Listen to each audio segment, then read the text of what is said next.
विभागीय आयुक्त दिलीप गावडे यांच्या पुढाकारातून सुरू करण्यात आलेल्या सस्ती अदालत मध्ये एका प्रकरणात गंगापूर तहसीलदार नवनाथ वगवाड यांनी शेतकऱ्यांच्या शेतात जाऊन रस्ता नसलेल्या ठिकाणी प्रत्यक्ष ट्रॅक्टरवर बसून बांधावर जाऊन स्थळ पाहणी करून पंचनामे केलेत।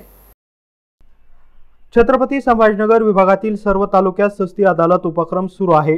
विभागीय आयुक्त दिलीप गावडे यांच्या पुढाकारातून सुरू झालेल्या या उपक्रमामुळे समुपदेशनातून शेतकऱ्यांची प्रलंबित प्रकरणे सामंजस्याने निकाली काढण्यात येणार आहे।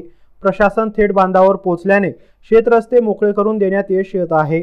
महसूल मंत्री बावनकुळे यांच्या सूचनेनुसार मराठवाडा विभागातील 8ही जिल्ह्यातील गरजू नागरिक शेतकऱ्यांना अतिक्रमित शेतरस्ते आणि पानंद रस्ते मोकळे करण्यासोबतच जलद न्याय मिळावा आणि प्रकरणाचा तातडीने निपटारा व्हावा यासाठी शासनाच्या सर्व संबंधित विभागाच्या अधिकाऱ्यांना प्रत्येक महिन्याच्या दुसऱ्या आणि चौथ्या शुक्रवारी शक्यतो तहसील कार्यालयात किंवा गरजेनुसार मंडळ मुख्यालयाच्या ठिकाणी सस्ती अदालत या नावाने उपक्रम सुरू आहे।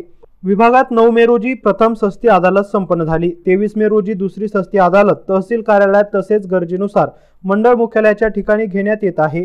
त्याचाच एक भाग म्हणून गंगापूर तहसीलदार नवनाथ वगवाड, मंडळ अधिकारी मनीषा कोतकर, महसूल सहाय्यक सर्वेश भाले, ग्राम महसूल अधिकारी रुपाली गवळी यांनी गंगापूर तालुक्यातील सौदापूर येथील रंजना निरफळ यांच्या गट क्रमांक 28 मध्ये जाऊन रस्त्याची स्थळ पाहणी करून पंचनामा केला आहे।